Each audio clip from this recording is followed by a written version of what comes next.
Assalamualaikum warahmatullahi wabarakatuh. Okay guys, welcome back to my channel. Okay, now I want to explain the question UTBK literasi bahasa Inggris dari saya Uswatun Hasanah kelas 12 SMA Nazatul Tulab. Dan ini adalah soal ceritanya.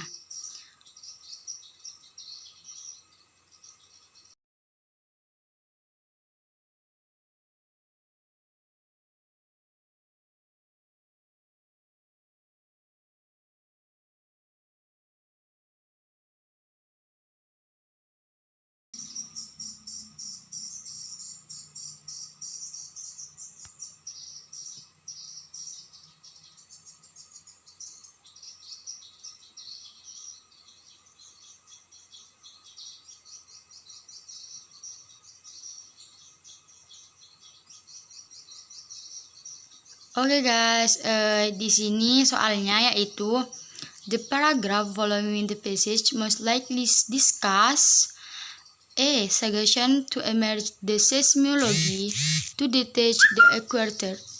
B. Example of the substantial damage caused by the earthquake. C.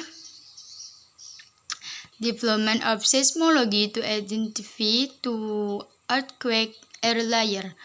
D. Factors that cause the earthquake and seismic wave, and the reason why we need the seismology. Oke, jawabannya yaitu B. Karena pembahasannya di situ soal menanyakan topik yang kemungkinan besar dibahas pada paragraf selanjutnya setelah teks tersebut. Dalam wacana, topik sebuah paragraf lanjutan harus padu dengan topik paragraf sebelumnya. Untuk menguji kepaduan ini, pembaca dapat melihat pada bagian penutup paragraf dan bagian awal paragraf selanjutnya. Kepaduan dua paragraf tersebut akan terlihat dari bagian-bagian tersebut.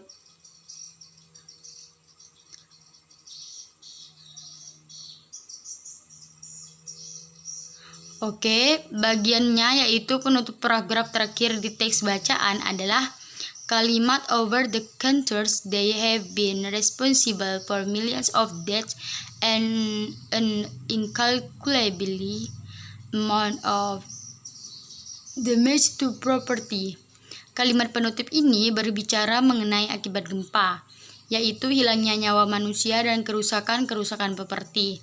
Dari 5 pilihan topik yang tersedia, topik yang paling padu dengan kalimat ini adalah examples of the substantial damage caused by the earthquake.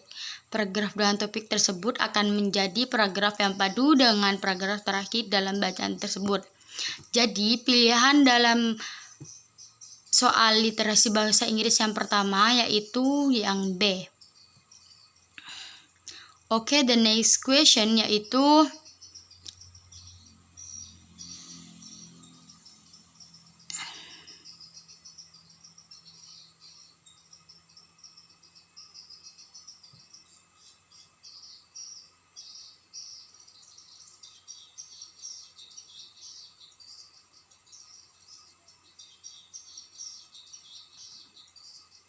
Oke, di sini soalnya yaitu what is the author's attitude toward the topic of the passage?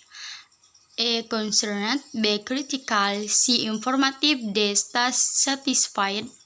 E. Optimistic. Oke, di sini jawabannya yaitu C. Yaitu pembahasan yang dari soal nomor 2 ini yaitu soal menanyakan sikap penulis terhadap teks tersebut. Sikap penulis dalam sebuah wacana dicatatkan dengan kata sifat, seperti yang terlihat pada pilihan-pilihan yang tersedia.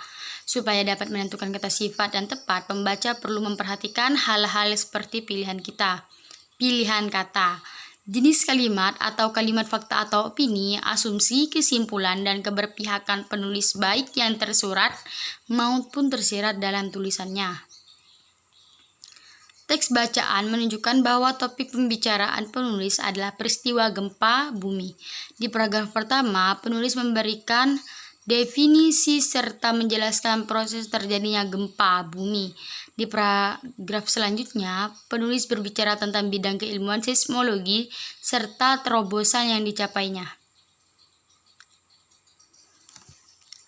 Dalam paragraf tersebut, penulis secara konsisten memakai kalimat-kalimat yang bersifat faktual. Selain itu, tidak ada kalimat, frasa, atau kalimat yang memperlihatkan reaksi pribadi penulis terhadap topik yang dibicarakannya. Dari 5 pilihan kata sifat yang tersedia, kata yang formatif adalah kata yang paling tepat menggambarkan sikap penulis. Dengan demikian, pilihan jawaban yang tepat adalah C. Okay guys, I think enough. I'm sorry if I have mistake, and the last I say, Assalamualaikum warahmatullahi wabarakatuh.